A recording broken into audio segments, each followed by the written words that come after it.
We say thank you when life gives us something good, a gift, a blessing, a stroke of luck.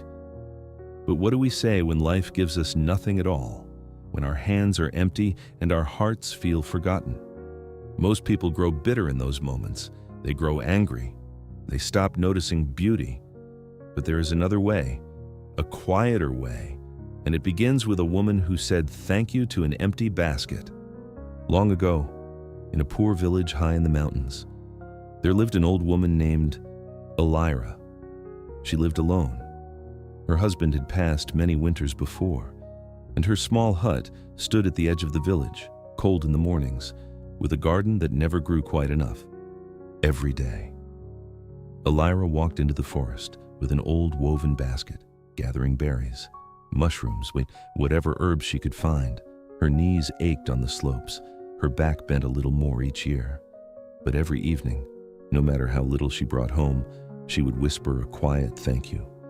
Thank you for the air still in her lungs. Thank you for the birds still singing above her. Thank you for legs that, however tired, still carried her home. Her neighbors didn't understand it. Poor Elira. They would murmur, alone and growing old, and so little to her name. What does she possibly have to be grateful for? But Elira would only smile. I have everything I need, she'd say. I see something beautiful in every single day. One neighbor, told her once, Elira, winter is coming. You should let us help you. But she shook her head gently. I have enough, she said. I have the sun that still warms my hands. I have a roof, however small, and I have these two hands which still know how to work. The neighbors saw poverty. Elira saw gifts scattered everywhere, waiting to be noticed. Then, one autumn morning, the sky turned the color of ash. The wind cut sharp through the trees. Elira walked into the forest as she always did, but that day, the forest gave her nothing. No berries, no mushrooms, not even the smallest herb. She searched for hours, moving slower with every step, until her basket remained exactly as empty as when she'd started. By the time the light began to fail, her legs ached, her stomach was hollow, and the cold had settled into her bones. She sat beneath an old tree, looked down at her empty basket, and whispered, "Thank you, empty basket." Anyone watching might have expected her to break, to cry, to curse the forest, the weather, the unfairness of it all. But she didn't. She simply sat, holding her emptiness like something worth keeping, and gave thanks anyway. That's when a young man stumbled out from between the trees, strong but exhausted. His clothes were torn, his face pale as the sky above him. He'd been lost in these mountains for 3 days, with nothing to eat, barely able to stand. He saw the old woman with her empty basket and let out a hollow, broken laugh. "Old woman," he said, his voice barely holding together, "you have nothing, and I am going to die out here." But Elira looked at him, and her eyes were calm, steady. "Thank you, empty basket," she said again, softer this time. "If you had been full, I would have gone home hours ago. I wouldn't be sitting here now. But because you were empty, I stayed. And because I stayed, I can share with this man the little I truly have left." She reached into her pocket and pulled out a small piece of bread, the last of what she carried, and placed it gently in his hands. Then she helped him to his feet and led him down a hidden path through the trees. One only she seemed to know. By the time they reached her tiny hut, the bread had given him back some of his strength. She lit the fire. She made him tea. She wrapped a blanket around his shoulders like he was something precious. He stared at her, stunned. "You thanked an empty basket," he whispered, "and then you saved my life with nothing." His eyes filled with tears.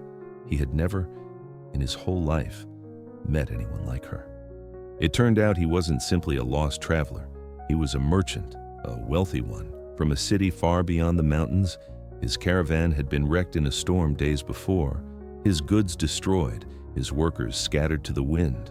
Wandering alone afterward, he had seen nothing but cruelty in the world, No warmth anywhere, no reason to hope. But Elira's words had cracked something open in him. He began to notice small things again, the kindness of a stranger, the strange gift hidden inside emptiness, the simple comfort of fire and bread shared freely. He stayed in the village to rest, then to heal, then simply because he didn't want to leave. When he finally returned to the city, he didn't forget her. He came back with food, with warm clothes, with firewood stacked high enough to last the winter. And slowly, together with others from the village, they rebuilt her little garden until it overflowed. Each time he visited, he brought more than gifts. He brought stories, laughter, and the quiet gratitude he had learned, almost by accident, from a woman who owned almost nothing. "You changed me," he told her one evening, the fire crackling between them. "I thought I'd lost everything in those mountains, but I was wrong. I only lost things. What I found was something real, a reason to be grateful again." And then, one day, the greatest gift of all arrived, because the merchant, with his connections and his resources, had been quietly searching, and he found her family. Years before, in a brutal winter, Elira had lost her daughter, taken by illness, swept away in the chaos and cold of that terrible season. She had believed, for all these years, that her daughter was gone forever. But she wasn't. She had survived. She had grown up in a village not so far away, and she had spent years quietly searching for the mother she never stopped believing was still out there. When they were finally reunited, something in Elira's small hut changed forever. It was no longer empty.